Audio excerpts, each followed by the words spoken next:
ప్రపంచాన్ని మంత్రముగ్ధుల్ని చేసిన స్త్రీ రూపం. ఇంతకు ముందు ఎవరు చూడనంత విననంత అందం. సృష్టికర్త బ్రహ్మకు కూడా తెలియదంటే నమ్ముతారా? సాక్షాత్తు సదాశివుడే ఆమె అందానికి మంత్రముగ్ధుడయ్యాడు.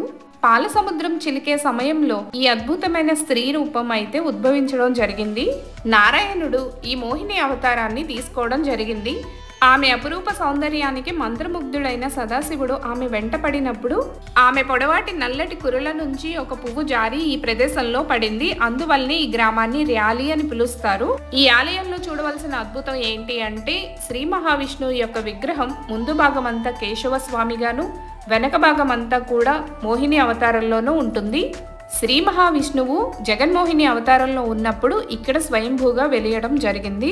ఈ గ్రామంలో 2 ముఖ్యమైన దేవాలయాలు, ఒకటి కేశవ స్వామి జగన్మోహిని అవతారంలో ఉన్న ఆలయం, రెండవది ఉమా కమండలేశ్వర స్వామి వారి ఆలయం. మన దేశం మొత్తంలో కూడా 2 ఆలయాలు ఉన్నాయి, జగన్మోహిని ఆలయాలు. అందులో ఈ ర్యాలీ గ్రామంలో ఉన్న జగన్మోహిని ఆలయం చాలా ప్రత్యేకమైనది. జగన్మోహినిని వాంఛించిన సదాశివుడు అయ్యప్ప స్వామి జననానికి కారణమయ్యారు. ఈ కథా వృత్తాంతం అంతా కూడా నేను ఫుల్ బ్లాగ్ లో అప్లోడ్ చేస్తాను, తప్పకుండా చూడండి. ఈ ర్యాలీ గ్రామం తూర్పుగోదావరి జిల్లాలోని ఆత్రేయపురానికి దగ్గరలో ఉంది. పచ్చని పొలాలతో చూడచక్కనైన ప్రదేశం. వీడియోపై మీ అభిప్రాయాలు కామెంట్ చేసి, వీడియో నచ్చితే లైక్ చేసి ఛానల్ని సబ్స్క్రైబ్ చేసుకోండి.